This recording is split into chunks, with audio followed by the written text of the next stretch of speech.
Hello viewers, আসসালামু আলাইকুম।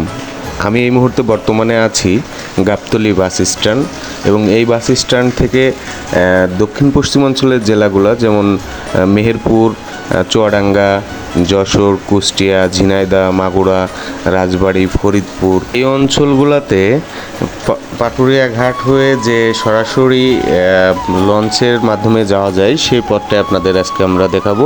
প্রথমে গাবতলী থেকে রওনা দিয়ে আমরা সাভার ভিতর দিয়ে মানিকগঞ্জ হয়ে গেলাম পাটুরিয়া ঘাট এবং সেই ঘাট থেকে ঘুরতে এই ঘাটের কাছে চলে আসছি এবং ঘাটের এই যে মনোমুগ্ধকর পরিবেশ, এখানে খুব সুন্দর আবহাওয়া, যা আসলে না দেখলে বোঝানো সম্ভব না, কারণ এখানে প্রচুর পরিমাণে বাতাস এবং আবহাওয়াটাও সেই সুন্দর।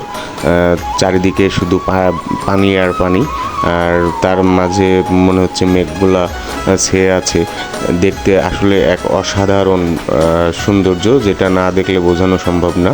এরপরে আমরা চলে আসলাম যখন একটা লঞ্চ ভিড়লো এবং সেখান থেকে গাড়িগুলা লোডিং আনলোডিং সিস্টেম, এখানকার যে দক্ষ ড্রাইভারগুলা এগুলা লোড আনলোড তাদের দক্ষ পরিচালনার মাধ্যমে এই গাড়িগুলো লোড আনলোড হচ্ছে এবং এই জায়গাটা আসলেই অনেক সুন্দর। আপনারা না আসলে বুঝতে পারবেন না, আপনাদের বোঝানো সম্ভব না।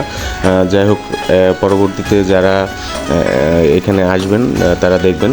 আর এছাড়াও আমরা যে নদীটায় আছি, পদ্মা নদী, এখানে এই নদীর বিশালতা নিয়ে তো কোনো কথা বলার কিছু নেই। অনেকে এই সম্পর্কে অনেকেরই ধারণা আছে, কারণ আমরা জন্মগতভাবে বাংলাদেশি পদ্মা নিয়ে অনেক লেখাপড়া করছি। যারা একটু পড়ালেখা জানেন অবশ্যই পদ্মা নদী নিয়ে লেখাপড়া করছেন। এখানে বিশেষত্ব যে ইলিশ মাছের এই ব্যাপারটা নিয়ে আমরা নেক্সট ভিডিওতে আপনাদেরকে জানাবো। আজকের মতো আমি এখানেই শেষ করছি। যারা আমার